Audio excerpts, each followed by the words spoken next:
today. Welcome again.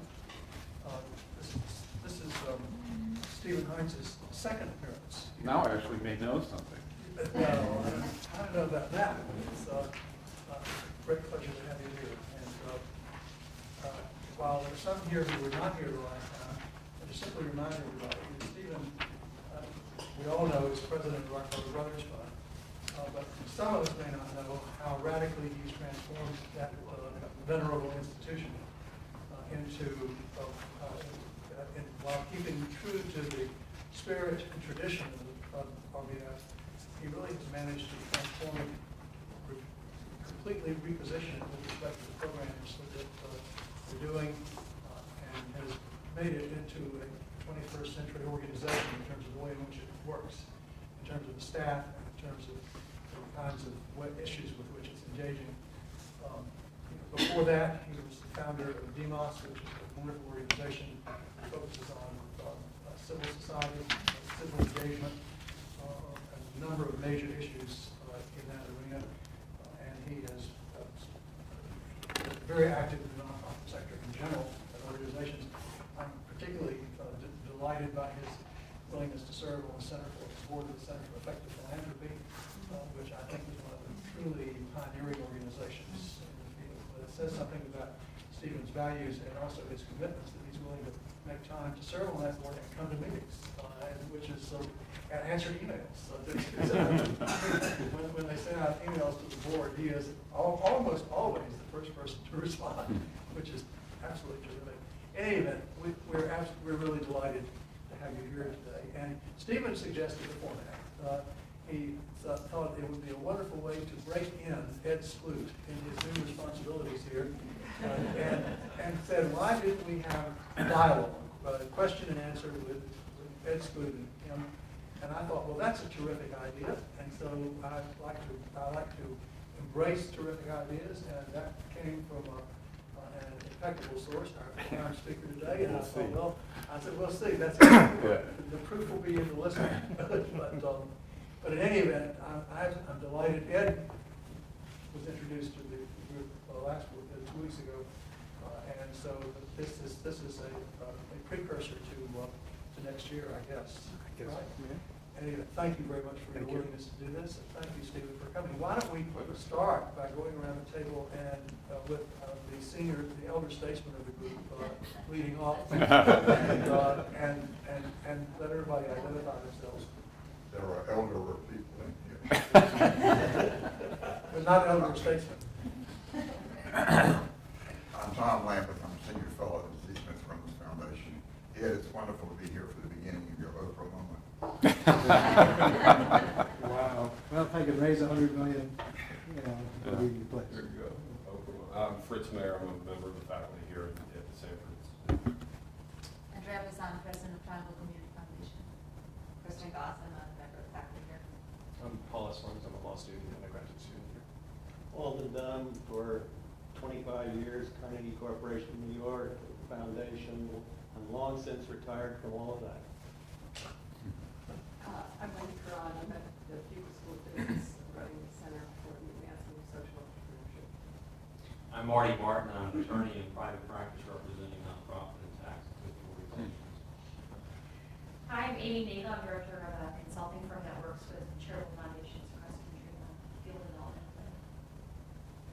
I'm Ian Basto, program on global health and technology assistant here within the new Center of Strategic Planning and Civil Society. Katie Harrell and Dr. Olson. Darren Farrell, I'm the case writer for the Duke Foundation Research Program. Ginger Stahl, I'm on the board of CARE and one wildlife fund. Brooks Daverman, I'm a master's in public policy student. I'm Reed Gilbert, not with that.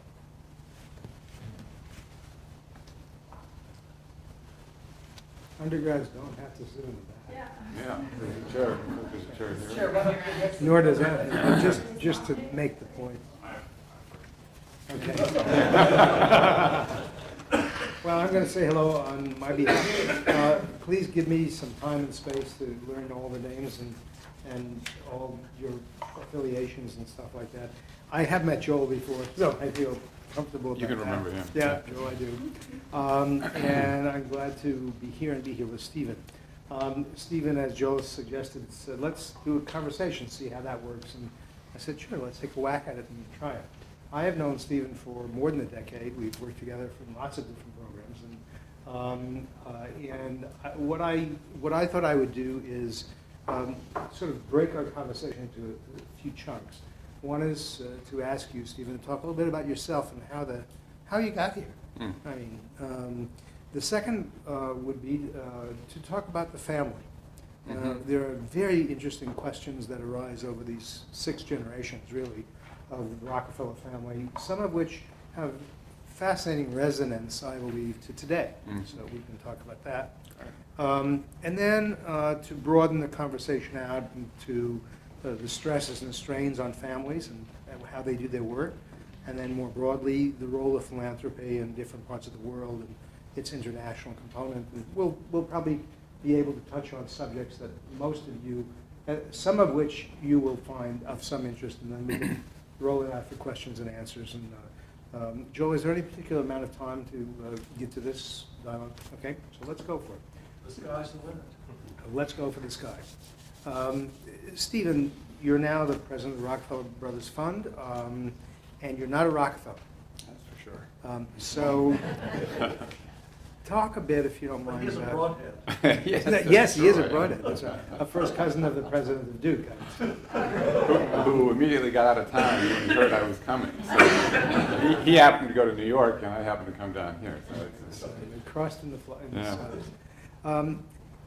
How did you get into the civic world, and then how did you get into Rockefeller's bailiwick? Well, first I'll get right to your question, but I want to say thank you to Joel for having me again. The last time I was here, I think, was in September of 2003.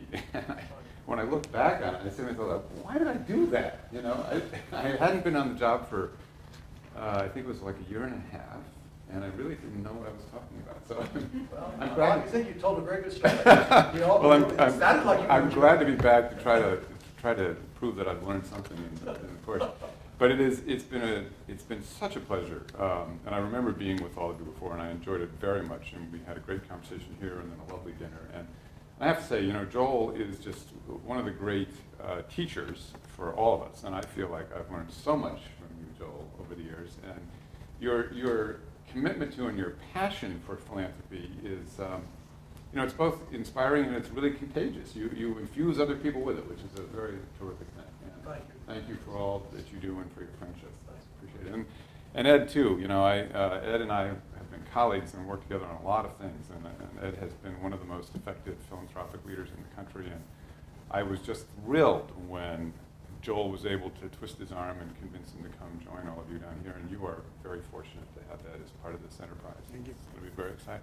So, thanks for having me. Thanks for being here, and jump in at any time, by the way. Well, you know, the short answer to your question is I'm just damn lucky. That's how I got here. But it started out, and I know this sounds, you know, kind of trite, but this is a year to kind of tell a story like this, I suppose. In 1960, I was in the 3rd grade. And my 3rd grade teacher decided to use the election as a teaching experience. So she divided the 3rd grade class into 2 teams, and one team was assigned to follow the Nixon campaign, and the other team was assigned to follow the Kennedy campaign. And I feel fortunate that was the side I was put into. And it was interesting because I went home and, you know, obviously shared this with my parents, and that's when I first learned that my father was a Republican, sort of following the Nixon team, and my mother was a Democrat and kind of following the Kennedy team. And it was in that campaign that I first really found, you know, as a very young child, I was really inspired by what was going on in public life. And so even through high school, I got very active in local politics in the community that I grew up in. I was elected to the Democratic Town Committee while I was a high school senior.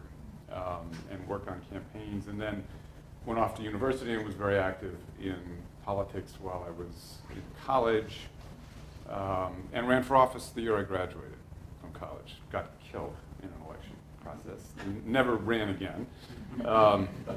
I have the great honor of having done better than any Democrat in that particular district in over 40 years and still losing 2-1. So It says something about the district. it does, indeed. But it was a very, very good experience. And I had kind of made the decision while in college that I was going to pursue a career in public service of one kind or another. So having proven inadequate to electoral politics, I was very lucky to immediately get hired by somebody who was very good at it and was that year elected majority leader of the state senate in Connecticut, which is where I had run for the state senate. And he asked me to come be his chief of staff. And this is a guy who you all now know, whose name is Joe Lieberman. And I was very lucky to work with Joe in a very early stage in his career, and obviously at the very beginning of my career. And then, to shorten the story, I spent 15 years in government and politics, all based in the state of Connecticut, including 2 very senior cabinet positions in the governor's cabinet at a crazy young age. At age 29, the governor asked me to be welfare commissioner, which I did for 6 years. And then after that, I was commissioner of economic development for the state. So it was very exciting. I had huge opportunity, huge challenges, and got very active on national welfare reform issues, helped actually draft and secure passage of the first big welfare reforms in 35 years, which was the Family Support Act of 1988. Right, thank you. So this was kind of the beginning. And then, at the end of that 15 years, frankly, I began to feel probably a little exhausted. And also a little jaded, and I could see that I was becoming kind of cynical, and I was very unhappy to recognize that in myself.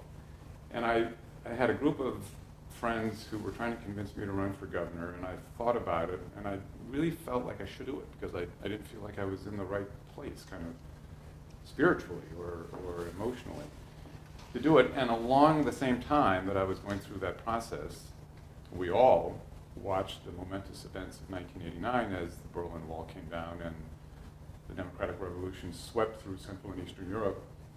And I just decided I was going to go to Eastern Europe and try to do something to be helpful in that process, and hopefully along the way kind of get my own democratic batteries recharged, and which is what I did. I was very fortunate to find a way to do that very, very quickly. And spent almost a decade living and working in Eastern Europe, based in Prague, but working all over Eastern Europe and the former Soviet Union on the issues of helping to create the institutions and processes and culture of democracy and market economy and the new structures and patterns of international security. And it was very inspiring, as you can imagine. I mean, I got to work with people like Václav Havel in Prague, who was our kind of host, and it was a very inspiring time, and very exciting to see people taking back their countries in a peaceful set of resolutions that kind of rekindled democracy.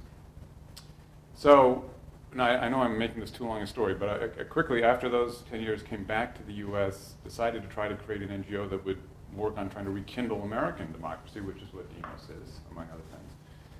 And was the founding CEO, had a lot of partners, obviously, in that effort, including, just to drop a name, we recruited a very interesting young man to be on the founding board of Demos named Barack Obama, who was then a 30-something-year-old state senator in Chicago. And as I was creating the board for this organization, one of the early donors said, well, given the kinds of things you're working on and that you care about, you really ought to go out to Chicago and meet this incredible young man, And so I did. I went out and we had breakfast, and I was really blown away. So we convinced him to come on the board, which he did.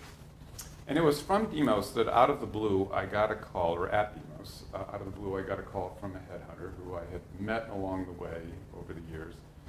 He said, so what are you doing these days? And I described Demos, and she said, wow, that sounds interesting. And she said, I guess you don't want to be a candidate to be president of the Rockefeller Brothers Fund. She said, guess wrong. No, I said, your timing is terrible. If you called me 2 years ago, I would say absolutely yes. Or if you called me 6 years from now, I would say absolutely yes. But I don't know how I can leave what I'm doing, since I'm kind of responsible for having started this thing, and hiring the staff and raised the money and put together this board. And she was very clever, and she said, well, why don't we have lunch and just catch up? So I went up to lunch. She asked me more about Demos, and I was telling her the story. At the end of lunch, she said, I'm going to give you a little advice. So you want to go to an interview with the board of the Rockefeller Brothers Fund because, they're going to have a lot of great candidates. Who knows what would happen? But, these are people who are going to help you. And this is a good opportunity to tell them your story. I said, based on that logic, why not? And then one thing led to another. And just to end this long story, I really did feel like I was faced at the end when they said I was their #1 candidate, which came as kind of a big surprise. I said, I really felt like I was in a kind of a moral dilemma. How could I walk out on Demos and yet I really wanted to do this? So I called Susan Beresford, who had been obviously president of the Ford Foundation and a friend and a funder of Demos. And I said, Susan, I need to share something with you, and I really feel like I have a moral dilemma, and I need your advice. And I told her the story, and she said, you don't have any moral dilemma, you have to take this job. So what I did do, though, was when I went to meet with Stephen Rockefeller, who was then chair of the board and made the offer to me, I said, look, I really want to accept your offer, but I have to be very audacious and ask you for 3 things. I need more time for the transition. She said, fine. I said, I would like to be chairman of the board of Demos and stay deeply involved in it because I care a lot about this organization. And I said, and you need to give Demos $1.5 million.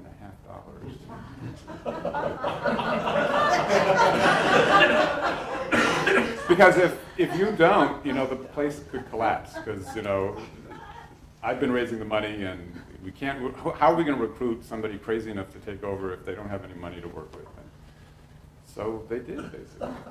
I never heard this. Yeah. He said, well, what he really said was, well, $1.5 million, even for us, is kind of a lot of money, and I'll have to check with my colleagues on the board. And he came back and said, well, we agreed we would give Demos $1.2 million. And I had said in my own mind that I would sell for $1 million, so it was a pretty good deal.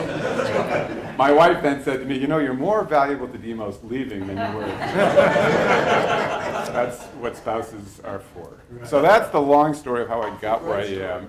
I feel extraordinarily lucky through the whole story. I mean, I've just had this very fortunate life. I've been able to do the things that I really believed in and to do them with terrific people and feel from time to time that I've actually been able to contribute something. Yeah, It's well, I been would great. certainly agree.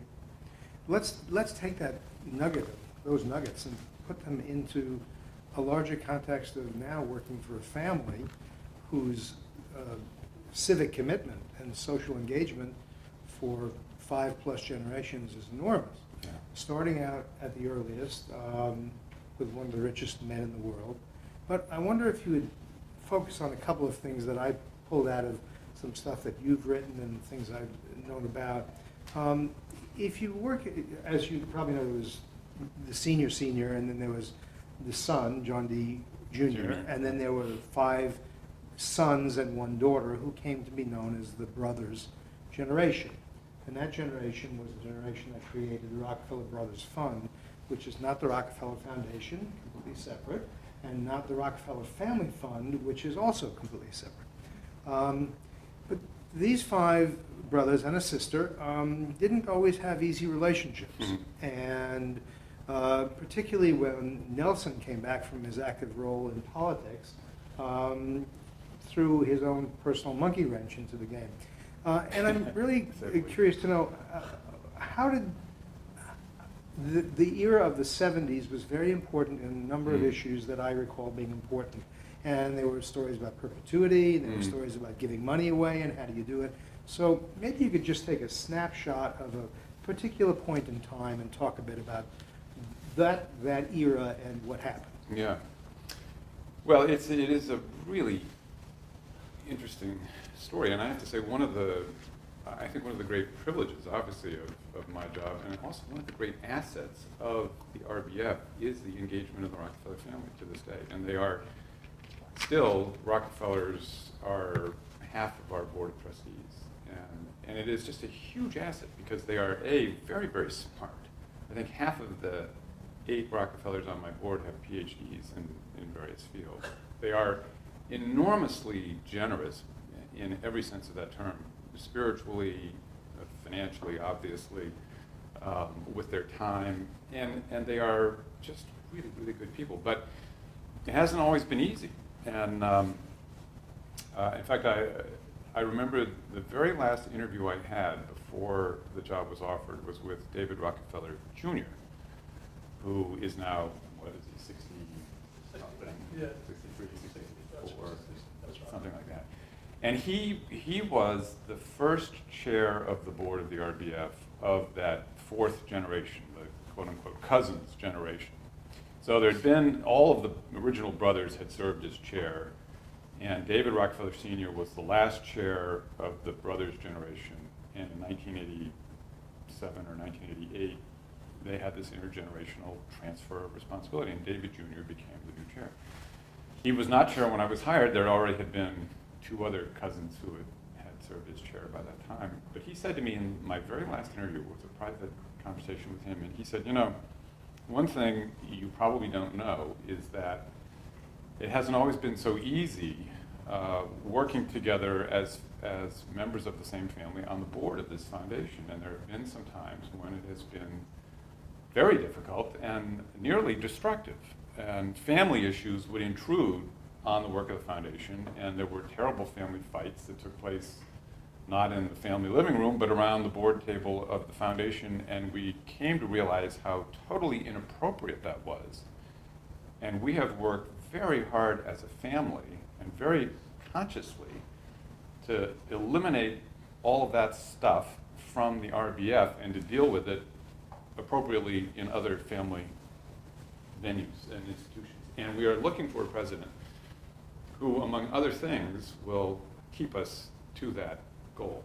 And we want you to know, as you take this on, that if you ever see family issues intruding or impeding the work of the foundation, you have a responsibility to let us know and to tell us to knock it off, which I thought was a really remarkable thing. But it reflects the family. It's interesting, you know, the origins of the RBF were in the early 1940s. It was over the Christmas holidays in 1940 that John D. Rockefeller Jr. gathered his children, the oldest of whom was 34, John D. the third, and the youngest of whom was 25, David, and said to them, you know, you kids now need to get serious about philanthropy. You know, your grandfather was, you know, the most important philanthropist. I've done my bit and I'm trying to do my bit, and I expect my children to be serious about philanthropy as well. I want to see you take responsibility. So they kind of organized the RBF not as a foundation in the beginning, but more like a giving circle, where the brothers, and it does seem like a gender bias that the poor sister hardly ever gets mentioned, but the fact is that she was not that interested in philanthropy and was more interested in being a socialite and was quite successful at that. That's So why they never thought about calling it the Rockefeller siblings. exactly. And so it was really, in the beginning, there was no endowment, and these five brothers would get together and they would kind of coordinate their own philanthropic activities and kind of demonstrate their good citizenship within the family and within the philanthropic world. They all went off to various things during the war, and when they came back, they really got more serious about it. And then in about 1955, I think it was, John D. Rockefeller Jr. was so pleased with the fact that they were getting serious about philanthropy that he made the first endowment gift to the RBF of something like $60 million. And then in his will in 1961, there was another $60 million left to the RBF endowment, which then, interestingly enough, made the RBF at that time the 12th largest foundation in America. But that didn't end the problems. And the brothers, the moment I think Ed is referring to is another wonderful story, an existential crisis at the foundation when Nelson Rockefeller, who, as you all remember, was serving as vice president for Jerry Ford, and Ford was getting ready to run for re-election in 1976, and the conservatives in the Republican Party convinced him that there was no way he could win re-election with a liberal like Nelson Rockefeller on the ticket. So they fired him, basically. And so Nelson, as you can imagine, was a man with a very healthy ego, which now was a very bruised ego. And for the first time in his life, he had no job. So he came back to New York City with nothing to do and feeling kind of angry and, you know, always wanted to be president himself. In fact, on 4 different occasions tried to be president. So he quickly comes to the conclusion that the way that he's going to create a new kind of perch for himself by taking over the Rockefeller Brothers Fund again. He had already served as chairman, and he was going to get it back. So he got his lawyer, a guy named Dick Parsons, whom you may know has recently stepped out as being the head of Time Warner, and who had been a longtime family confidant and member of the RBF board, to engineer his coup to take over the RBF. So that was step 1. Then step 2, right as he was doing this, a kind of muckraking book about the Rockefeller family was published by 2 journalists from a very left-wing magazine called Rampart. Some of you probably remember it.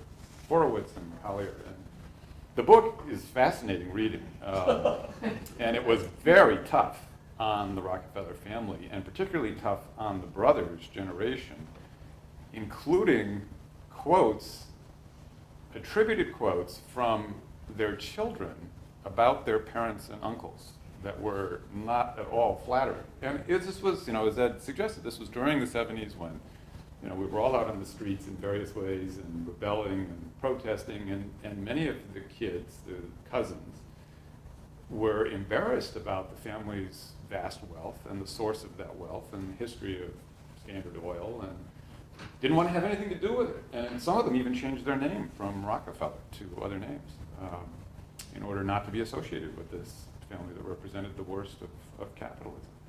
And then they said these uncharitable things in this book. So this infuriated Nelson, who had just come back to the RBF, and he decided that he wasn't going to pass this foundation on to the next generation and proposed that they spend down out of existence.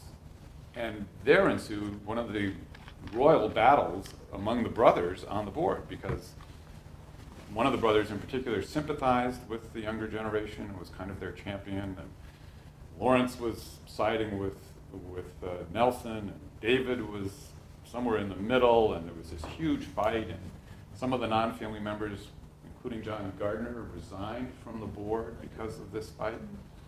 And it was terrible. I mean, the stories of the conduct and the behavior in the board meetings are really kind of appalling. But the net result was that they spent on half. They compromised and they spent on half. So I always say that if it hadn't been for Jerry Ford throwing Nelson Rockefeller off the ticket, I'd be running a foundation twice as large as the foundation I have today. But how much did they actually spend down? They spent on almost $200 million. Is that right?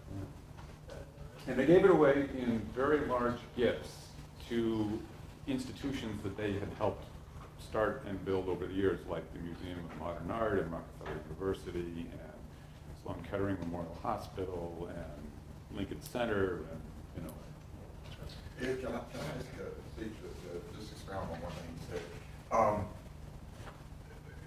Joel, young David's sister, Peggy. Yes. Mm-hmm. I just pointed back to your comment about the generation of the 70s. Peggy was here not far from this building some years ago. And she was introduced with a heavy emphasis on the Rockefeller tradition. Right. And with clenched teeth, she looked at the group and she said, "My mother's name was," and said whatever her mother's name Right. was. I wondered if that generation thing still is very present, or is that something that's sort of passed? I mean, there was some anger in her voice, but it is a heavy, great wealth, Rockefeller tradition, Exactly. and all of that. And Exactly. She wanted everybody to know that she had a mother that had another name. Yeah. No, and Peggy was on my board when I was hired, and has become a very dear friend. It's so interesting. It has been obviously an enormous benefit to the successive generations to be Rockefellers and to have inherited wealth, do good things with. And they use it almost, exclusively to do good things.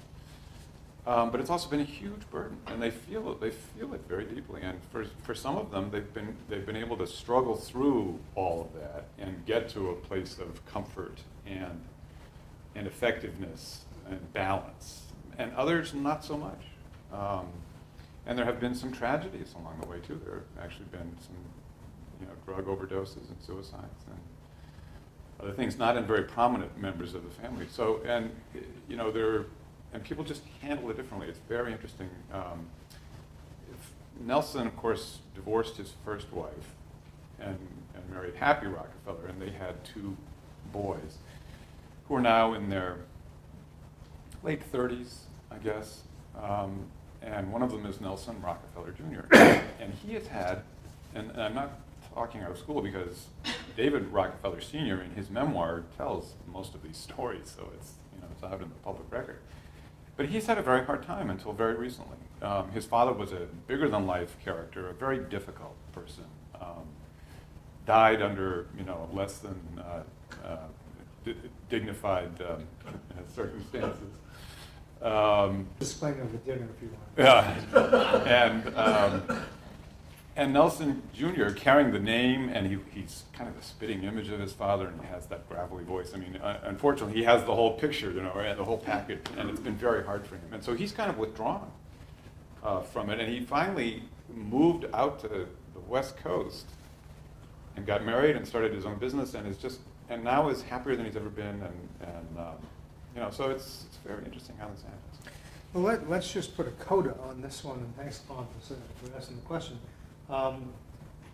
Bringing it up to today, Yeah.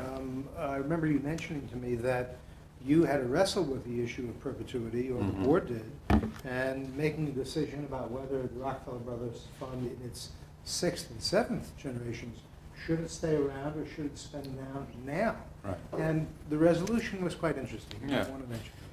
Well, of course, so, I mean, the history was that it wasn't established with the idea of perpetuity. But then when John D. Jr. started making these endowment gifts, the thought of at least being around for a substantial period of time began to be the operating principle. Nelson then caused this existential crisis about not being around in perpetuity and spending down. And in 2005, I thought it probably would be a good idea to have a board conversation about perpetuity. And we had a really healthy conversation over 2 board meetings, so over about a 5-month period, at the end of which the board adopted a statement on perpetuity, which is posted on our website, and in which they say that it is the will of this generation of trustees, family and non-family, and again, it's half and half, to manage our assets in order to leave to the next generation a substantial foundation to carry out philanthropic programming and to maintain the purchasing power, essentially, of the fund. But we also recognize that conditions may change and that subsequent generations may respond to differing circumstances and feel that it is appropriate to spend down some or even all of those assets. So, in essence, what they've done is to say, for the time being, we believe in perpetuity, but we leave it to subsequent generations of trustees, and they are very explicit about the importance of the non-family trustees and treat them absolutely as equals. In fact, they treat them deferentially in some respects. That it is up to kind of each generation of the foundation to look at the needs and opportunities and how the RBF can contribute and decide whether they should manage in a way that sustains the notion of perpetuity. Interesting. Anybody have any thoughts on that before I run and jump onto another subject? Yes. I have to write a paper for Joel Fleischman on perpetuity. That might even help you in any way. That's exactly what I wanted to ask you. What did they consider? What were, any of the strong arguments either way? Mm-hmm. Any sources I should use? Yeah. Well, I do encourage you to look at the text of this statement because it's a very thoughtful statement, and the chair at the time was Stephen Rockefeller, who is an extraordinary and wonderful man who is one of the PhDs on the board. In fact, is a professor emeritus from Middlebury College of religious studies, and he crafted this statement with input from me and then obviously input from the board. And it goes through the kinds of considerations. And what they considered were sort of first, what is the legacy that we inherited at the RBF from our parents, because he was one of the cousins from our parents' generation. what is the legacy of accomplishment or achievement that we value in the history of the RBS work? What are the current challenges around which we are focused and trying to achieve really meaningful impact, and some sense of how well are we doing at that? And what could we imagine in the future might change that might require a different approach by different generations? So it was a really thoughtful process, and that's why it took 2 board meetings of discussion to really get there. And by the end, there were no trustees who didn't think that we should currently manage in a way that would allow for perpetuity. So there was nobody who was proposing that we spend down at a rapid rate. There were some who said, look, we should, let's take a Hurricane Katrina, some foundations, including, I think, Surdnam, under Ed's leadership, dipped into principle to make, very substantial gifts for relief to the tragedy in New Orleans. We have dipped into principle in a very minor way, but for us it was a big grant to make 1 grant in December of last year on the issue of climate change, because it's a huge priority for us. So it was, it was those kinds of considerations. It was a really healthy discussion, and then there was total unanimity for the outcome. Now you have to write more than that in the paper. Can I say one other thing about the family? Yeah, The other thing, sure. we're now going through the next generational transition. Just gonna- Oh, you're going to get there. So. Oh, I was going to ask you, Yeah. well, so now we've got, besides the money, we've got the culture. Yeah, So I exactly. wanted you to take a minute and talk about the culture of now. The foundation I work for is in its 5th generation. So we've often compared notes, because these are 2 families, one that was almost maniacal in much of its years for anonymity itself.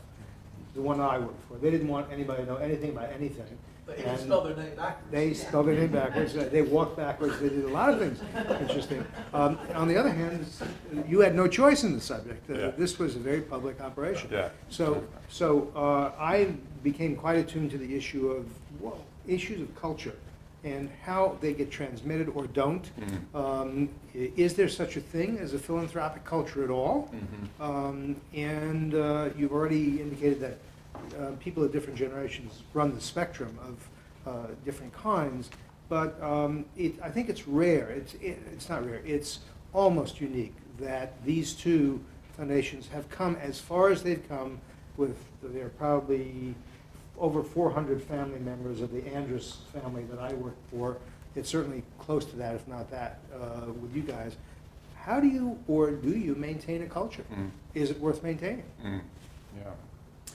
Well, in our case, the family really believes that there is a culture, and they work very hard to maintain and transmit those values from one generation to the next. They're literally organized to do this.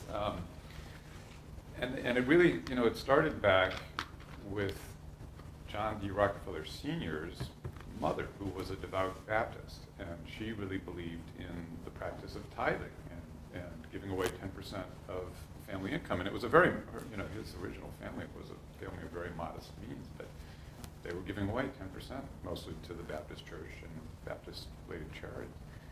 So John D. Rockefeller himself grew up in that tradition, and one of the truly remarkable documents that I have held in my hands is this tiny little leather ledger book called Ledger A, the red leather cover that John D. Rockefeller Sr. started at age 16 when he first went to work in 1866 or something. And on one side of the ledger is every nickel of income with all of the sources, and on the other side, every nickel of outgo, a new collar for my shirt, 15 cents, and all the charitable giving that started right away at age 16. And in that first year, he earned $45, which is all totaled up in this very neat ledger, and he gave away 5, so it was more than 10%. And he carried that tradition forward as he, the vast wealth he was by the turn of the century, the wealthiest person on earth. And he was fortunate that as he began to give away more and more money, he ran into and met a guy named Frederick Gates. While they were starting the University of Chicago, a lot of people don't know that the University of Chicago was funded entirely by John D. Rockefeller. And Fred Gates helped him do it, and Fred Gates was a businessman, also a Baptist, and very active in Baptist church and Baptist causes. And he quickly came to see that Rockefeller had too much money and that it was going to be impossible. And he told him, he literally told him, if you don't start systematically giving away all of this money, it is going to ruin your family and its descendants. I mean, that is literally the quote. So that's the beginning of the culture. And he convinced the old man that that was true, and so the old man did start giving away huge sums of money. And of course, they had to create institutions to do that, and that's how they started the Rockefeller Foundation in 1913. So Andrew Carnegie and John D. Rockefeller really invented, I think it's true, would you say, Joel? Well, they kind of invented the foundation as the modern institution of philanthropy. And put huge resources into that, and huge resources into starting a lot of other things like the University of Chicago and Rockefeller University itself. And if I went through the list of all the things the Rockefeller family has started and funded, it's a huge list. And that's been part of this culture. And so then John D. Jr., who was required by his father to keep a ledger book, required his sons, the famous brothers, to keep a ledger book, some of whom have now, two of them that I have had the privilege of knowing, there's only one now still alive, admitted to me that they didn't keep quite so accurately over the years. But this was part of the culture. The notion of giving was something that every generation in the family has grown up with. And they actually have a family philanthropy committee, which is designed to help train the younger generations in the spirit and techniques of effective philanthropy. They have 2 family meetings a year where all members, all living descendants are invited, and many of them show up. And at the family meeting, they have presentations about philanthropy. They talk about their own philanthropic work. Those of us who help run some of their organizations are invited to kind of give updates. And then when it comes, for example, I see it most explicitly in the nominating committee of the Rockefeller Brothers Fund. And that's a committee that is made up of both family and non-family members equally. And they sit around and think about, all right, who are the family members that we should elect to this board as vacancies occur? And they are damn tough on their own kids and nieces and nephews. Sally is not mature enough, and Johnny is, hasn't really proven himself that he's really interested in the issues that we're concerned about, and it's too early for so-and-so, and you should never get X, I mean, it really is quite remarkable.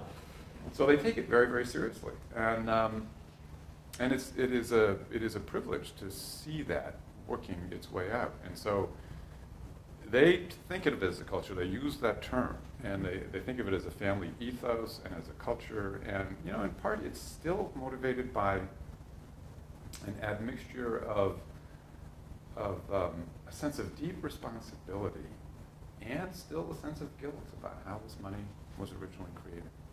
Yeah, I got another question. Just tax on the. You mentioned again the division between family and non-family. Mm-hmm.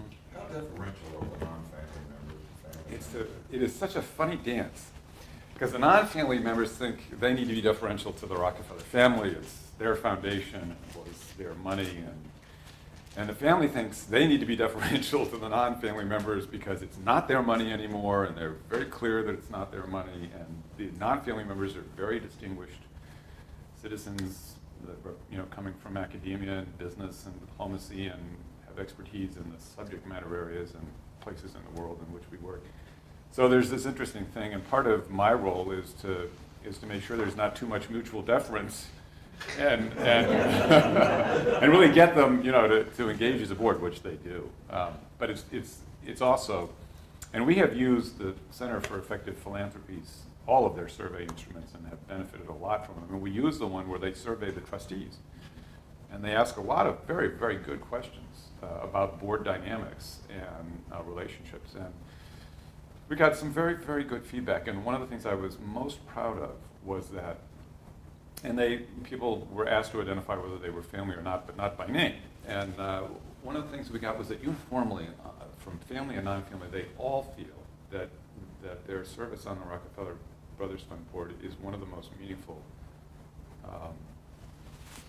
positions they are engaged in, which to me was just a great affirmation of the quality of how the board is working together. Okay. Ed, you Yeah, asked me let's- this question. Why don't you might want to just say a word about how what he says compares with your own experience with the culture of the Anderson family. Oh, wow. Well, I mean, the Andrews family called Serdna Foundation was set up in 1917, and it was very much in the same, phase of what do we do with all this money. And there were many people on the board who saw the foundation as the only way to hold the family together.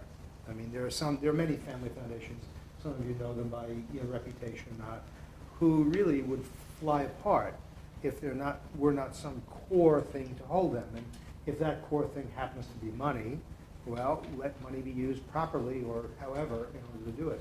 So there were a number of people on the board that I served on for whom perpetuity was absolutely a given. You could never even voice the idea of spending money down.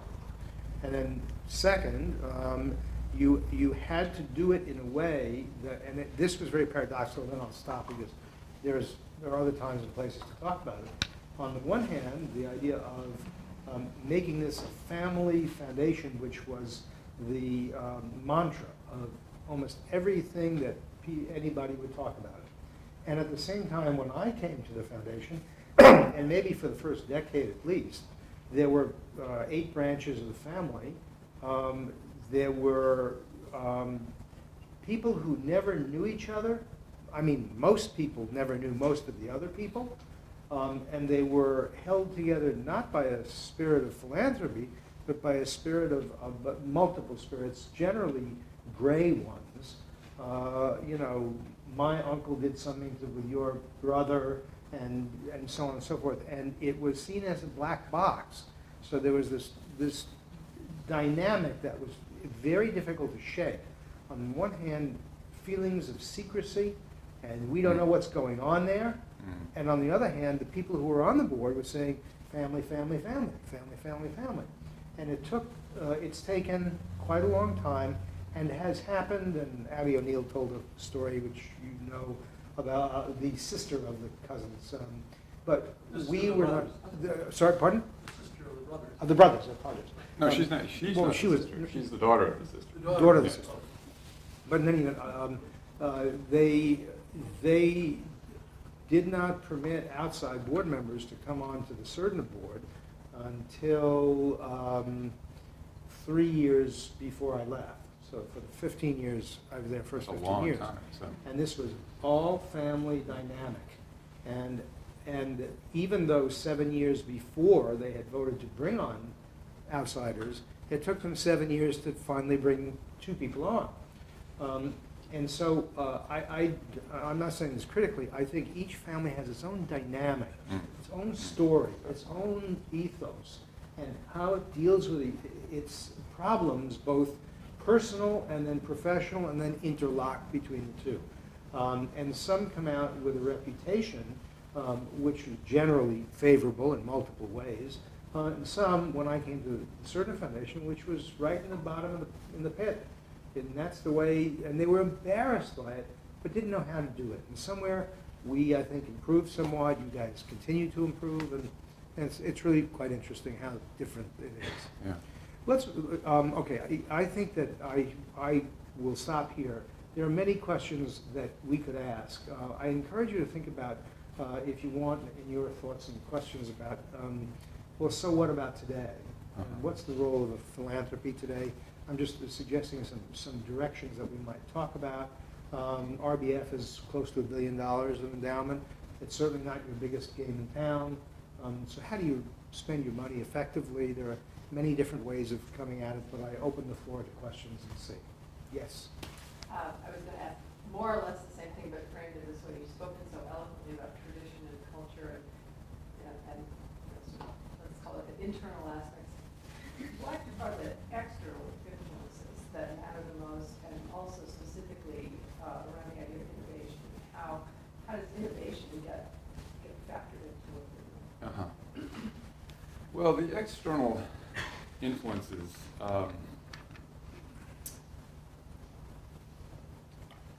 think that, again, for the family members of the board, they, because of the prominence of the family itself, and because of the kind of prominence that each of the brothers achieved in their own different careers, Nelson in politics, David in banking, Lawrence in venture capitalism and environmentalism, John III in the nonprofit sector itself. He was a huge champion of the nonprofit sector before people were really thinking seriously about the nonprofit sector. And so on. And Winthrop Rockefeller, who was kind of the black sheep of the brothers, but decided he was going to leave town and not be part of the New York Rockefeller scene, and went to Arkansas and got elected governor there, and actually acquitted himself pretty well as governor of Arkansas. So they were all very successful. So they were all deeply involved in the external world. So they had this kind of, very powerful family kind of base, but they were deeply engaged in the external world. So those influences, and they traveled a lot, and their money, of course, helped them with all this. And so they were going to Asia, when you were still doing it by ship, and it would take a month to get to Tokyo, and as young kids. And so they were always deeply interested in and influenced by the external world. And I think it's in the genes in a way, because I think they're very curious intellectually. So that's one dimension. Then they started taking non-family members on the board quite earlier in the history of the foundation than the Cerner Foundation. I think in part because they knew that was the only way they were going to behave better around the table, was to have somebody else to dinner, and the family will behave better. But then they started getting that level of advice, and then they hired outside staff fairly early too, because of the history of Frederick Gates. I mean, it really goes back. All these things have have roots in the history of it. So they started hiring professionals to help them with this early on in the process, and each of those professionals has brought this external focus. One thing that is, it's interesting, there were only, when I was hired, Stephen Rockefeller, as chair, said, we are really interested in innovation, and we were really interested in change, and we've hired you in part because you've done a lot of different kinds of things, and you seem to have proven to be an innovator, and we want you to bring a new set of ideas to what we do. But there are two things that are kind of inviolable, and they are, one, we really want for this foundation always to be under the chairmanship of a member of the Rockefeller family, which is not in our bylaws, so it's kind of an unwritten rule, but that was very important to them. And the second was that we will always want to be involved on environmental issues, because it's something that we care deeply about. And those were the only two kind of conditions. And I was, of course, extremely comfortable with both. And the environmental concern came, I think, in part as a manifestation, in part, of the guilt, because, of course, the fortune was made through the extraction of petroleum, with a lot of environmental consequences along the way, and also the spiritual nature of the family. The grandfather, the great-grandfather, and grandfather were both deeply committed Baptists, and that kind of spiritual dimension is also still very important to the family, although most of them are not religious in the kind of organized or conventional way. We have a number of Buddhists, in fact, who are on the board. So those things were very important to this, and the environmental tradition, of course, went back to John D. Rockefeller Jr., who was very deeply moved by his experiences in nature, in the external world, and then started buying up land and creating national parks. They created Grand Teton National Park. We bought all those ranches and gave them all to the U.S. government, so that we have this absolutely, breathtaking place. Acadia National Park in Maine, now the Virgin Islands National Park in St. John. So those kind of external forces, and the world. So in the 80s, when they were going through the intergenerational transfer, they created a planning committee to kind of think about how this transfer would take place, and what would the Cousins generation focus on? What are the external things that they were concerned about? And the environment was at the very top. But the innovation of the Cousins generation was to think about the world as an interdependent planet, ecologically, in terms of the human species, in terms of economy, globalization. And that became the kind of theme of the Cousins generation. And we kind of then captured this succinctly when we decided in 2003 that we needed a tagline, because I was concerned, if you're called Rockefeller Brothers Fund, a lot of people thought we were, a mutual fund. And I wanted people to know right away that we were not that, we were a philanthropy. So they didn't want to change the name to the Rockefeller Brothers Foundation, because that would have just exacerbated all the confusion with the Rockefeller Foundation and everything else. So we put a little tagline underneath which says, Philanthropy for an Interdependent World. And it is about this connection to the external world, a deep sense of connection to the external world, and a deep sense of the connections of the external world. And so I think that's been a huge motivator. So how are we dealing with innovation? I think it has the foundation and the family have a great track record of innovation themselves. I mean, they are innovators, they are builders, they are not afraid to take risks. And I am constantly encouraging my colleagues on the staff and on the board to kind of make sure that we are mindful of wanting to nurture an experimental disposition as part of kind of ethos of the place. And so we're very conscious of that as we hire people, we're conscious of it as we bring people onto the board, we're conscious of it as we look at proposals and get to know grantees. Because here's the big challenge that I think we all have in philanthropy. If we really are interested in social change, which we say we are and the family has said it is, and they deeply are, that is when you look at the scale of the social challenges that we're all trying to work on, they are huge.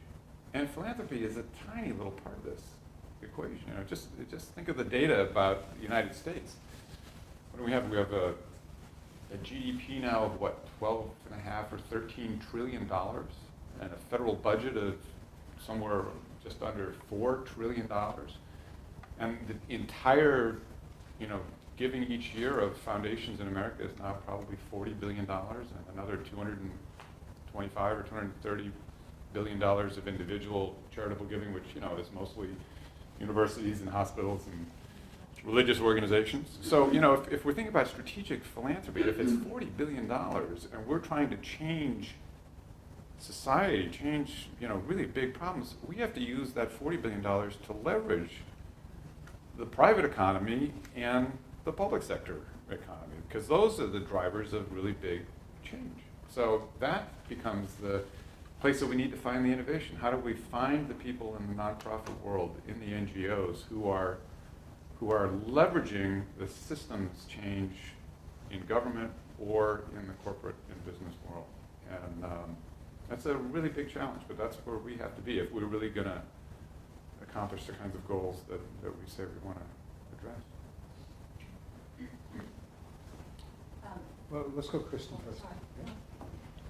You've alluded in a lot of your comments to the question I'm going to ask you head on. So I think it was sometime around 1989 or 90, I and another reporter did a story about this intergenerational transfer, and I was interviewing a bunch of the cousins at the time, and getting a really strong sense that they were profoundly influenced by the cultural upheavals of the 60s and 70s, and that they felt very culturally different to me from the brothers' generation.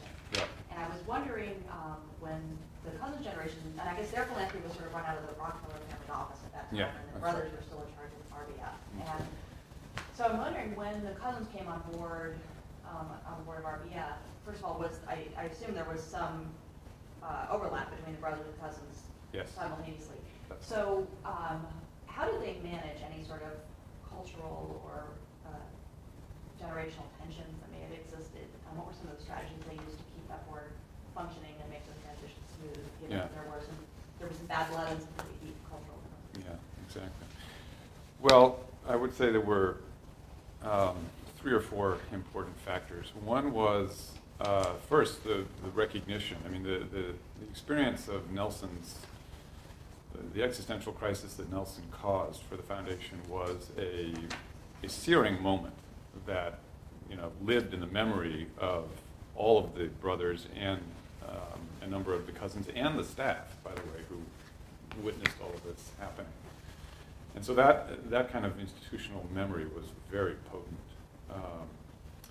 So that was one important element, and they were consciously trying to recover from that, and they knew they had work to do to recover. The second was a kind of maturing of the cousins generation, from the 60s and 70s into the 80s. Obviously, they matured and they kind of sorted out individually, many of them, their own sense of what it meant to be a Rockefeller and how they were going to cope with that.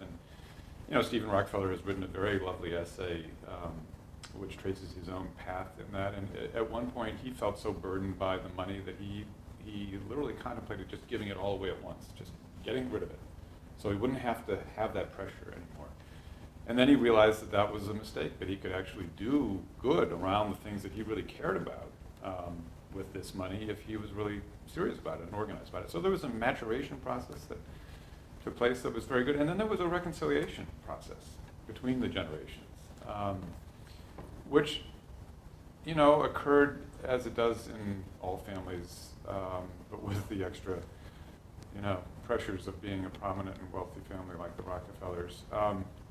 And it occurred sometimes through very sad transitions like death.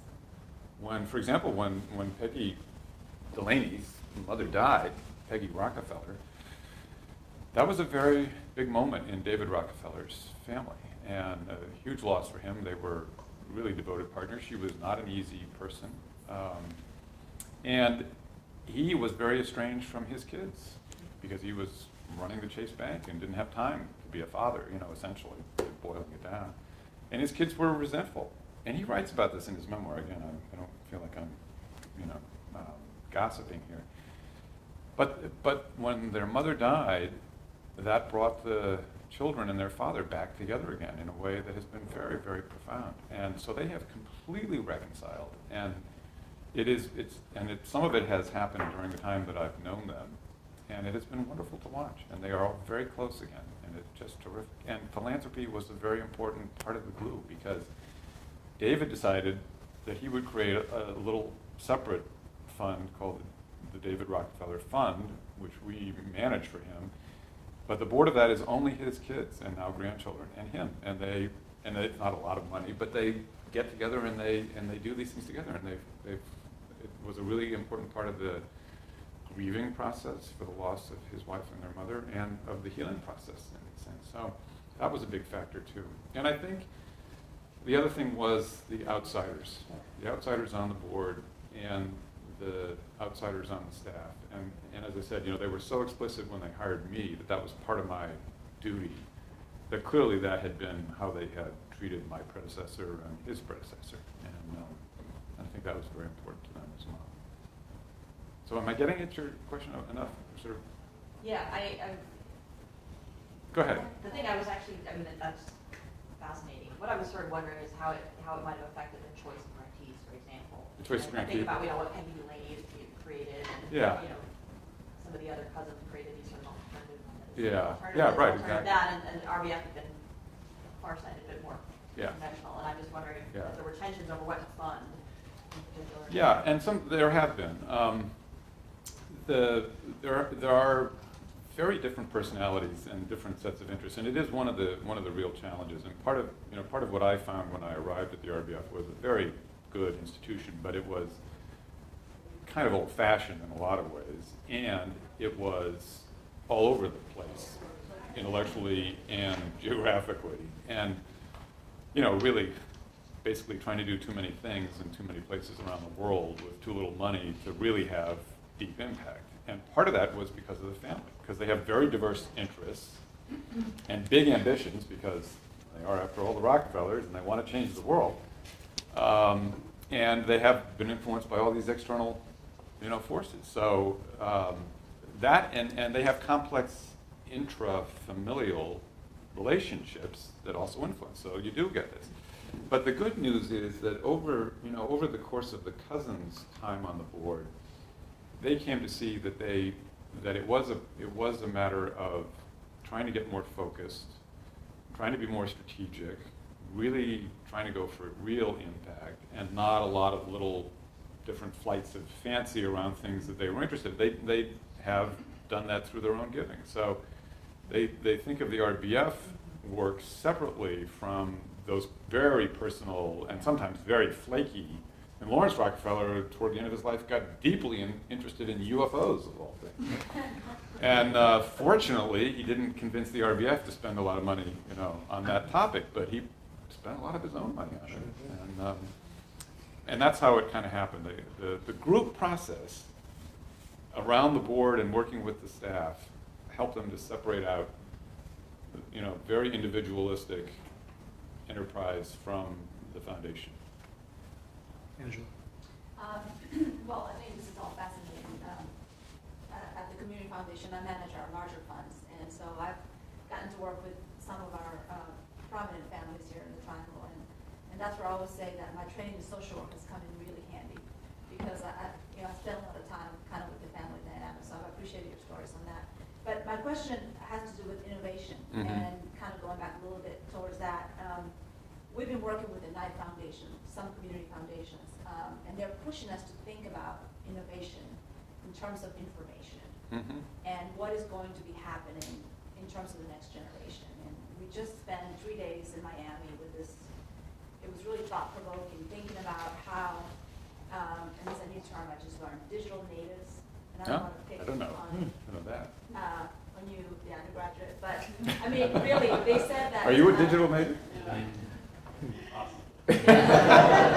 Well, or my daughters, who are like in Webkin's world. That's like, if anybody has young kids, I mean, that's like a whole new world. And, but we were just really, and I came back to my foundation and we started challenging ourselves to really think about how we need to do grant making differently, not the traditional way. And as I started even asking my own staff, who's got my face? Yeah. Page. Right. MySpace. My face. I mean, who does here? Right. Okay. Yeah, Y'all you all have to. And, but that is, philanthropy has not, and we had a really great presentation here about Second Life. Somebody mentioned Second Life. Right. And so we do have some involvement, but not enough. But as Right. grant makers, that is innovative. And we're not, so that's, when we were talking before we got started here, is this type of seminar going to be happening? 10, 20, 15 years from now, we're going to be sitting around talking. Hopefully we will. Yeah. But, I mean, that is, I think, innovation to another level. Right. I think hopefully the people relationship part will continue. But I don't know that we've really thought through the next generation. So when I think about my families that I'm working with, and the next generation that's already happening also, we have some funds that are managed like a board. And they're not wanting to see the hard paper proposals. Right. They want to see stuff online. Right. They want to be able to interact in blogs. I mean, we have our largest fund now. Some of the kids want to have blogs about what happened at the meeting. Yeah. And so it's all kind of capacity building. And so have y'all thought about that at all? I mean, you have a lot more resources than we do, and I'm just wondering. Ideas I can steal from you. Yeah, well, it's interesting. We have not kind of identified that phenomenon as a subject matter of grant making. In other words, we are not, unlike I think the Knight Foundation and some others that have, sort of said we are really interested in how technology is transforming society, and we want to have a body of grant making that looks at that and tries to understand it and build new models that also advance social change through these new technologies and new methods of interface and information sharing and learning and knowledge building and all those things. So it's not an explicit kind of carved out area of grant making, but we are interested in working with our grantees in the areas that we are working to help them make the best use of the new technologies and the new ways of work that we can. And so we're really trying to expand our engagement with grantees beyond the check in those kinds of ways. So one of the things we learned in the CEP surveys of our grantees was that they wanted more help from us in addition to the dollars that we were supplying, and they wanted help in a number of ways. And one of them was in this kind of networking and communications and technology. And so we then went out to kind of build we went out to build a communications department, because the other thing we learned was that we weren't communicating very well ourselves. In fact, we were communicating really poorly, and people didn't know what we were really interested in, which came as a real shock. But we took it as important medicine, and so we decided we better start thinking about how we communicate better. And so we've created a communications department for the first time. Seems kind of straightforward, but we hired a very web savvy person, and we are. Pardon me? An 11-year-old. Almost. And we have tried to we've completely revamped our own website, and we are constantly now trying to make it a kind of an innovative website and use it as a model of foundation transparency and accountability. We are putting everything on the website. The only pushback I've got, I wanted to put the minutes of our board meetings on the website. And that was the one thing that I got pushback at. But That's okay. So as long as you do all the rest. I'm backing off on that for a while, but I'll come back to it, at another time. But so we're trying to now learn as our grantees are learning and innovating. We're trying to, it works both ways. We're trying to adopt some of the new practices ourselves internally, and part of it is hiring.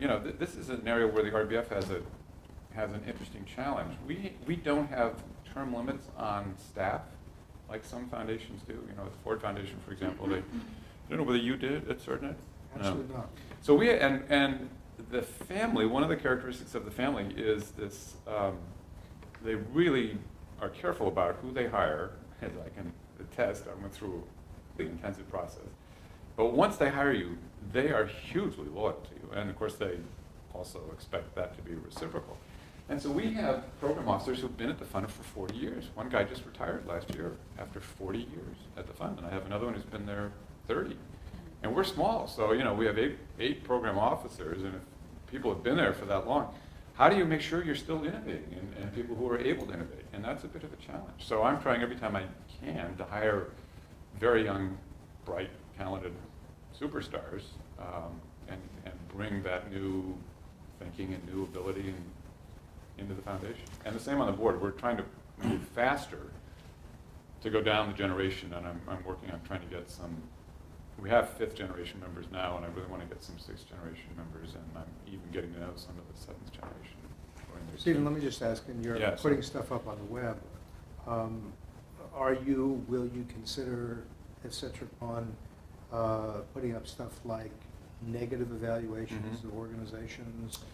How far are you willing to go to air the critical questions? Yeah.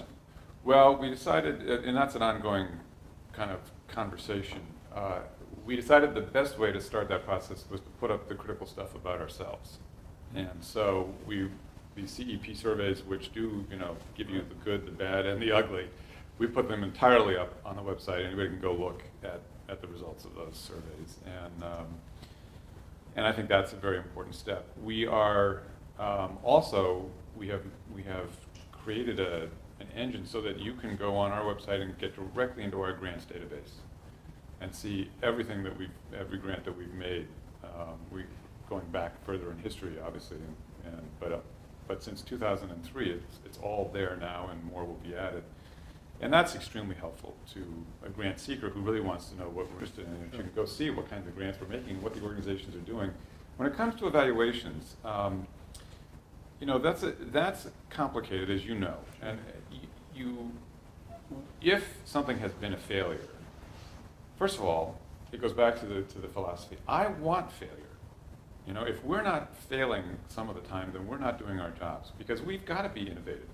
That's the beauty of who we are as institutions. We have the freedom and the ability and the resources to take risks that government won't take because of politics and business won't take because of economics. And we're the people who can take the risks that become the innovation that changes society. So if we're not failing along the way, we're not doing our jobs. And we have to be really honest about that, and we need to understand the source of failure and the causes of failure and evaluate it. But we need to do that in a way that doesn't place blame on the grantees. We're asking them and we're encouraging them to do risky things and experimental things, and if the experiment fails, you don't want that to undermine the grantee organization and its ability to raise money from others and those kinds of things. So these kinds of issues need to be worked out as we begin to put more and more evaluative or assessment material up on the web, and we're sorting through that. But the- if I- I may, please, Joe. The distinction really is between a failure that results from something the grantee did as opposed to the failure that Of the results strategy. from the strategy that you all have. Exactly. And it's the latter that where people can really learn. That's right. And that's what, it's important in structuring the evaluations to be sure that that's what they focus on, that they really don't get ad hominem about grantees and individuals. Exactly. But, it would be a wonderful thing for the foundation to say, we had this strategy for doing X. Yeah. And it turned out it didn't work. Exactly. And it didn't work for what we think are the following reasons that our evaluators tell us that. That's powerful learning stuff. Exactly. Absolutely. And that's exactly where we're trying to head. As part of our kind of knowledge building and evaluation culture, we are trying to get exactly to that place. And the goal is to not look at individual grants very often, but look at bodies of grant making around the strategy. So you take one of the strategies and you look at it over a period of years, and some of these things you really have to have a 5 or 10 year horizon, and then do the assessment, and then put the work on was the strategy right?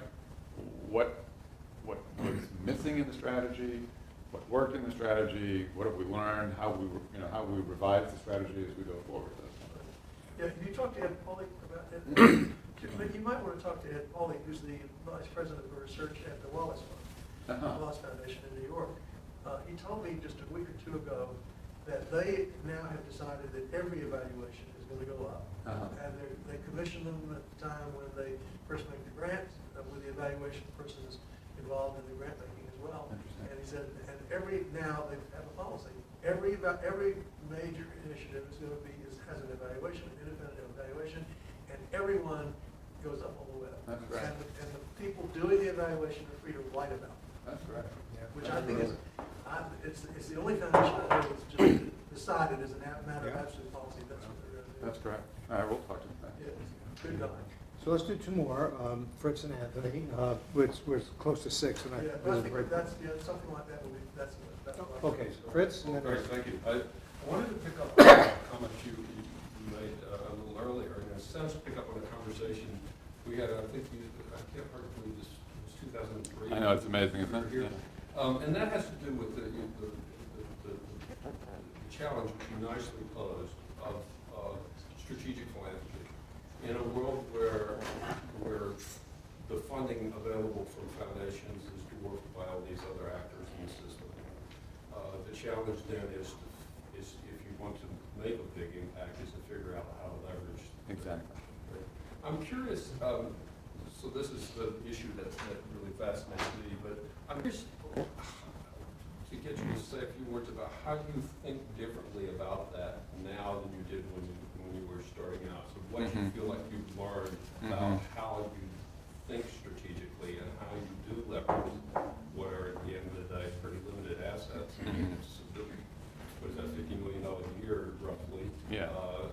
And dealing with these huge issues. Exactly. How you think differently about that, and maybe to give an example of some effort that you think illustrates good practice in that area. Yeah. I think that the foundation has really done that reasonably well, and we have been able to leverage those assets. Well, the key answer, of course, is no surprise, but it is about focus and not having too many moving parts that you need to keep oiled in the machinery because there's not enough oil. That's a good analogy for the Rockefeller family, isn't it? Yeah. Or kerosene. Yeah, exactly. But so that's been the key struggle, and it is a struggle. So we've made, and I think when I was here the last time, I kind of gave you the outlines of the process we were undertaking around that, and we've made considerable progress. I think we got about 70% to 80% of what we needed to do to be focused, but we're still doing too many things, and I had to back off a little bit and recalibrate because organisms can only withstand so much shock to the system at one time, and I kind of got the feeling that I was getting to the point where any more surgery and the patient might die. But now I'm ready, and so is my new chair. We're ready to do it, and we've just started a process where by the end of this year, or maybe halfway into next year, we will kind of deal with the other 20 or 25% that we need to exit from, so that we are even more focused than we are today. So that's the first. And then within each of those areas of focus, it really is about being as clear as possible, and we have more work to do on this too, about what the goals are and what the specific strategies to achieve those goals are. And how are you going to measure how well are you doing? And asking those questions going in. And we are increasingly trying to do this, and then finding ways where relatively modest amounts of money can really have big impact. So a really interesting example, and it's a one I never would have imagined when I was here the last time. Like everybody, after 9/11, we kind of stopped, and it was a horrible experience, and the towers were visible from my office window, and so it was for everybody just a horrible thing, and we were all thinking about what we needed to do differently, individually, institutionally. We decided. I kind of quickly came to the sense, my God, I don't know anything about the Muslim world. I really don't. I just don't know anything. I don't know much about Islam. I don't know much about the Muslim world. The foundation doesn't know much about it. I suspect most Americans know as little or less than I do, and the foundation does.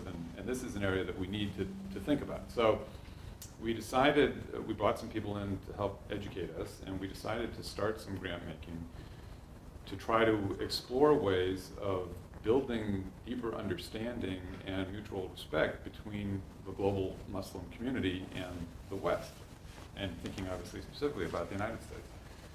So one issue that came to mind personally early on in that process was the whole place of Iran in the Middle East and in the greater Muslim community, a Shia country, an Islamic republic, a place with which the United States has no diplomatic relations and hasn't had since the Islamic Revolution and the hostage embassy takeover in 1979, and that this was going to be a hugely important country. And and this was even before the Iraq War. So we started talking to people about this, And one of the people I talked to was a trustee who is a retired diplomat and runs the United Nations Association of the USA. And he said, that is so interesting, because I'm also convinced that Iran is going to be incredibly important. And why don't we together jointly organize a kind of track 2 diplomatic effort to start communications between some senior Iranians and some senior Americans to try to open a channel and to influence Washington and Tehran.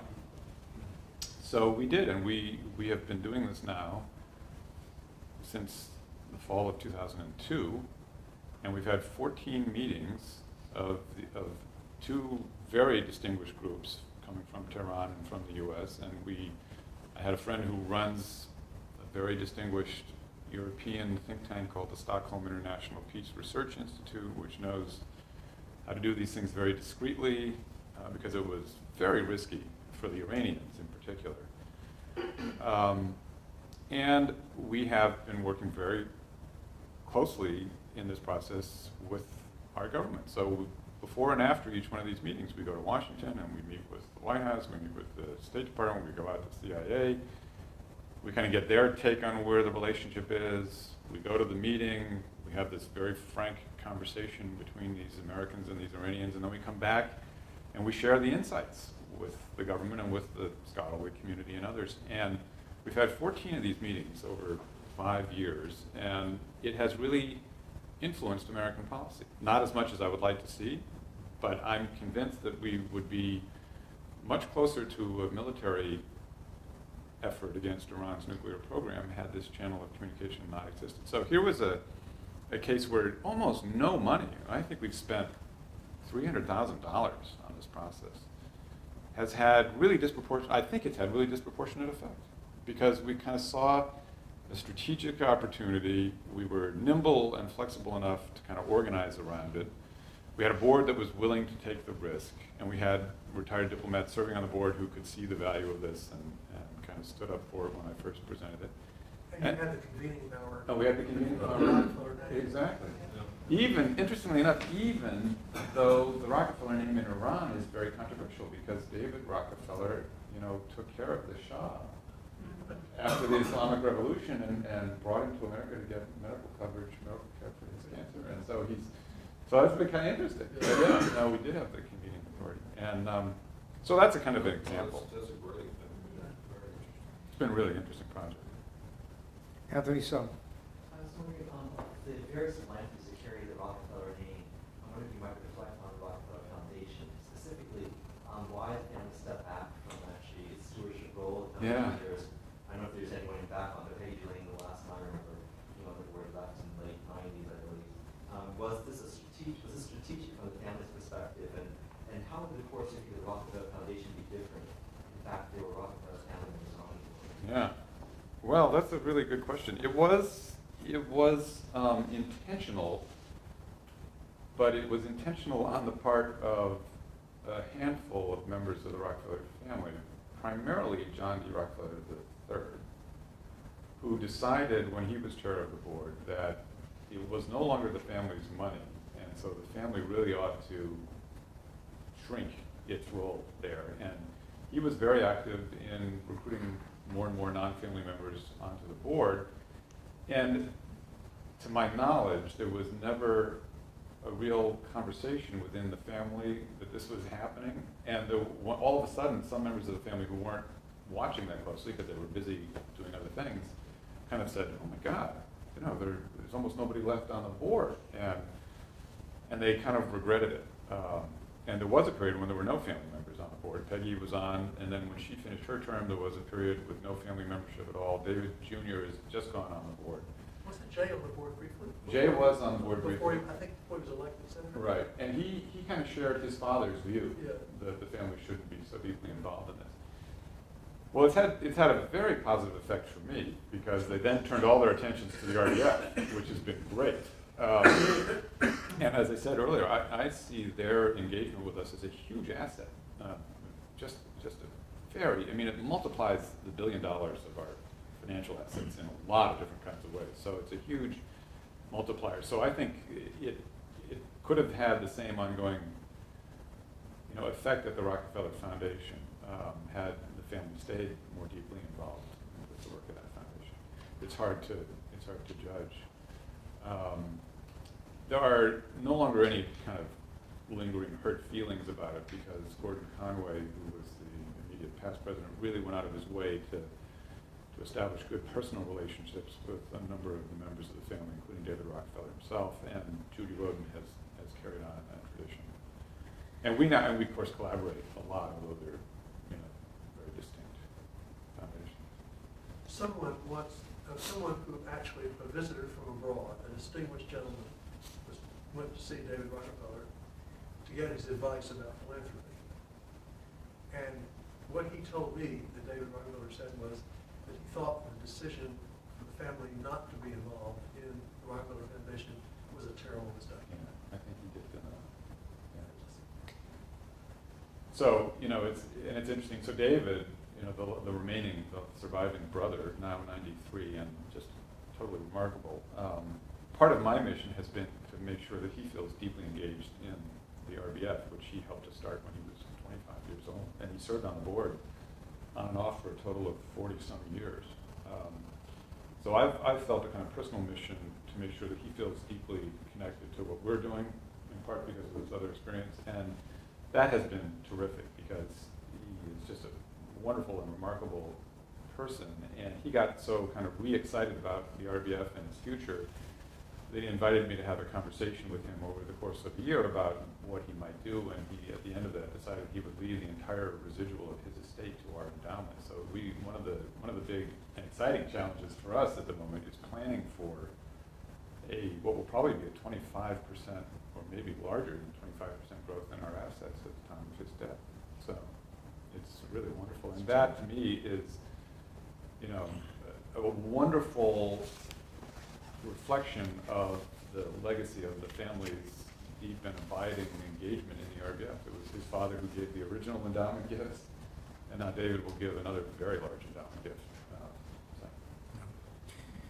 Should we do, how are we doing on time?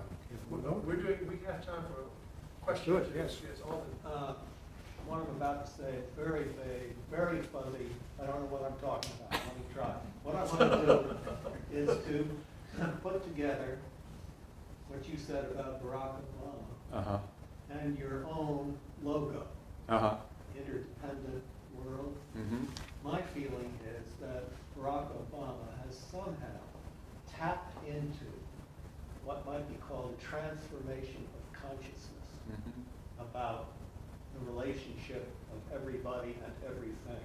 Systems, everybody's related, everybody is seeking relationship, one word, all that kind of thing.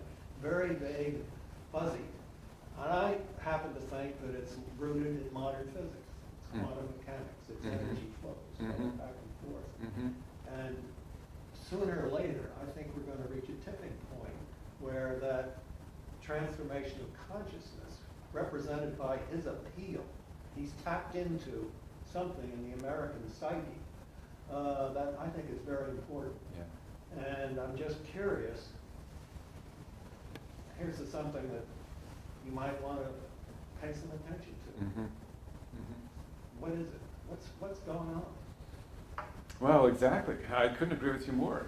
And we don't really understand it entirely, but we do feel it, I think, increasingly. This notion of interdependence, and it is the interdependence of human beings with the rest of nature.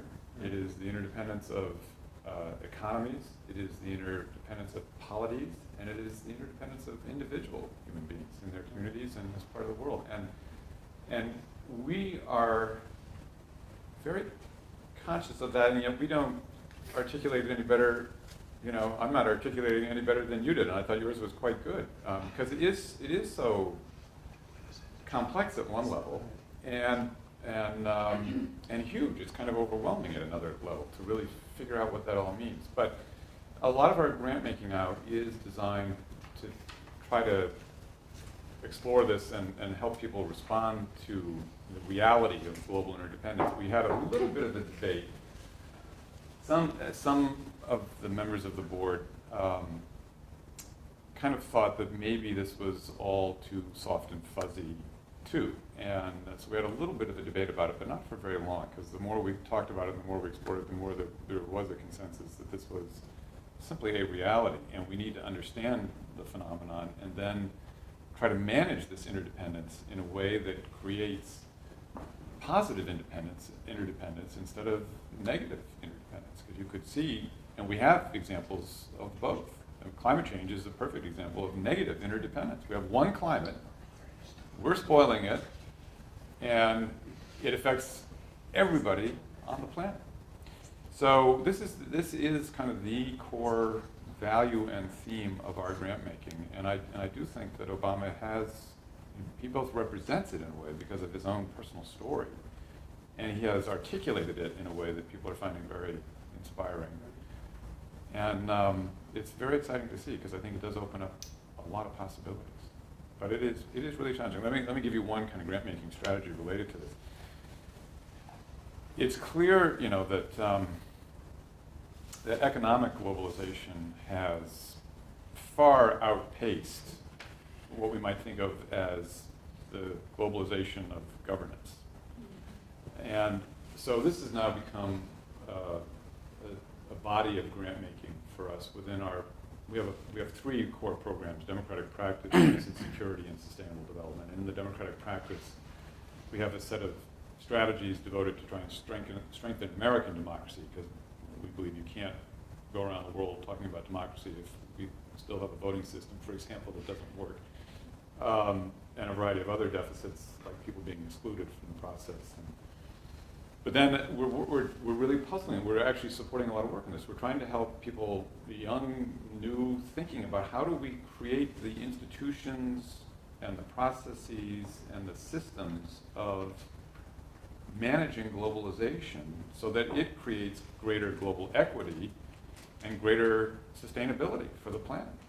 And we're nowhere near that yet as a global society. And I think it's probably the fundamental challenge of the 21st century is to figure out some ways of managing this that are democratic in character so that they are transparent and accountable and open and participatory, and that produce, I'm thinking back to Robert Dahl, the great democratic theorist, who said, there is an important distinction to keep in mind between democratic process on the one hand and democratic outcomes on the other, because the process doesn't necessarily create democratic outcomes. And so that's what we're really struggling with. How do we help people think about systems and institutions and processes, and the new technologies will be a big part of this in some way. Let me just throw out one concrete suggestion. Yeah. I think education has got a lot to do with this ultimately over a long period of time, but very specifically, I've been struck with what I think is the most significant educational institution in the world today.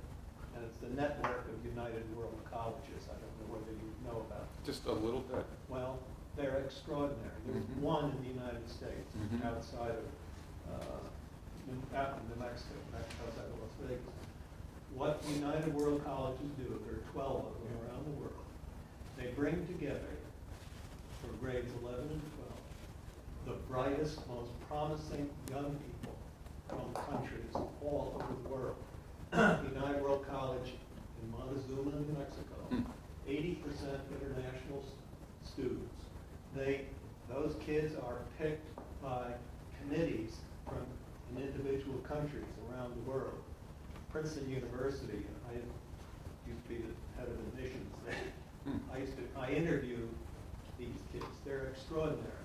And what happens is these kids are given an academic program together with environmental concerns, peace concerns. I witnessed a play on conflict put together involving Israelis and Palestinians. The idea throughout the world is to create in the minds and actions of the future leaders of the world the kind of interdependence, good outcomes that we're concerned about. You might check it out. Yeah, There are 12 of these in the world right now. Their board is composed of world leaders. Nelson Mandela was board member, for example. Queen Noor, board member. It's just an extraordinary kind of thing. It deserves a lot of attention nobody's ever heard of. It's fascinating. Thank you. I will. We've got someone on our staff downstairs who's a graduate of the University of Norway. Really? Oh, that's fantastic. I would just, it's sort of, to put a little cap on that, to ask ourselves, if it is not the case that each of the presidential candidates, and let's say McCain, Huckabee, Obama, and Clinton, among others, have each done in their own fashion, made an effort to address the issue of interdependence.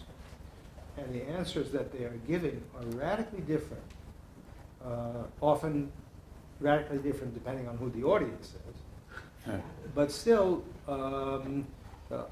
it seems to me plausible to look at your question not just from an Obama perspective, but to see how each generational actor is playing out this role of trying to grapple with issues of interdependence that we're not quite sure where it's going or how it's turning out. Yeah. And but I would certainly echo Stephen's point of its importance.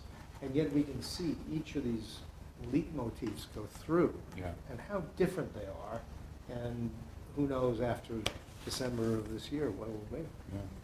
Well, let me thank both Stephen, fascinating discussion, Ed, for Thank you. helping provoke it. Thank you, Ed. And we hope that you'll come back yet once again. And, I would when be you're, happy when to. you're ready. I would be happy to. It would be a pleasure, but until you come back, I should tell you that you're being succeeded. The next program is 2 weeks from, I think it's 2 weeks from today, on the 19th of March. with Colin Campbell, Oh, fabulous. who was Fabulous. Stephen's predecessor as president of the Rockefeller Brothers Fund. And a So- very dear friend. Can I tell you a little story? Absolutely. Oh, tell us. This is Tell- great. Colin is a fantastic person, as some of you may have met him, and you obviously will see. And I knew him when he was president of Wesleyan University, because that was when I was involved in competitive government and politics. So I've known him a long time, and I was a grantee of the Rockefeller Brothers Fund when I was working in Central and Eastern Europe, so that was when Colin was there. Well, recently, as part of trying to become more strategic and higher performing organization, I like lots of CEOs, decided to reorganize yet again. And this time, I decided to eliminate the position of Executive Vice President and Chief Operating Officer and divide that into two positions and have a Vice President for Programs and a Vice President for Finance and Operations. And I didn't have, I promoted a woman from inside for the Finance and Operations job, but none of my program directors really wanted to be Vice President because they didn't want to Give up their program. They didn't want to give up their program. So we went out on a search. Ed is part of this story because it's really very funny. So we went out on a search. We hired a search firm, interviewing candidate after candidate after candidate. I had some that I kind of liked, but I wasn't really in love with any of them, and I really wanted to be in love.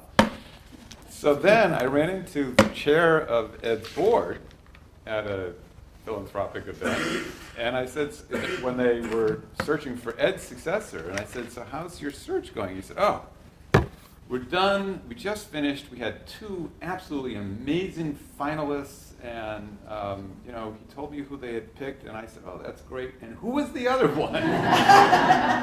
And the other one was Betsy Campbell, who was Colin Campbell's daughter, and who had worked at Ford Foundation for many years, and before that worked at Save the Children, and then left Ford and moved to Bolivia with her family, and has been living and working in Bolivia for the last 5 or 6 years, and serving as a consultant to foundations and to the nonprofit sector in South America. And so I called Betsy up and I said, here, I understand you're interested in coming back to New York. Would you be open to a conversation about this position? And so I hired her, and she's absolutely fabulous. And so her father, of course, and I never talked to her father about it, of course, and she didn't either, but when we made the announcement, her father is just so ecstatic about it. It's just wonderful. Well, I'd like to say thank you to Stephen because we've had multiple stories about family legacy. Yeah, exactly. Today. Exactly. Lots of different cuts and ways. So a small round of applause for Stephen. Before we part, I just wanted to introduce John Rice, who joined us a little bit late. John was the founder of Management Leadership for Tomorrow, which is a major organization recruiting minorities, African Americans, Hispanics, and Native Americans for business school and public policy organizations. And we started it, I think, 7 or 8 years ago.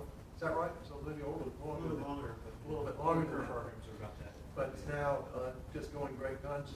Surpass, I think, if I remember the figures correctly, 40% of all of the minority candidates in the major business schools. 40% at Harvard and Carolina. That's fantastic. He spoke to my class today, so this is sort of double duty. But anyway, well. Are you based here or? New York. Oh, Based up in New York. Oh, great. Visiting.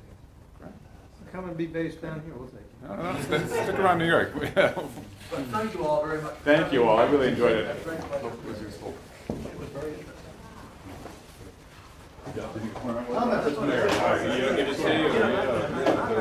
Very good. Bruce stop by this morning and said we had a great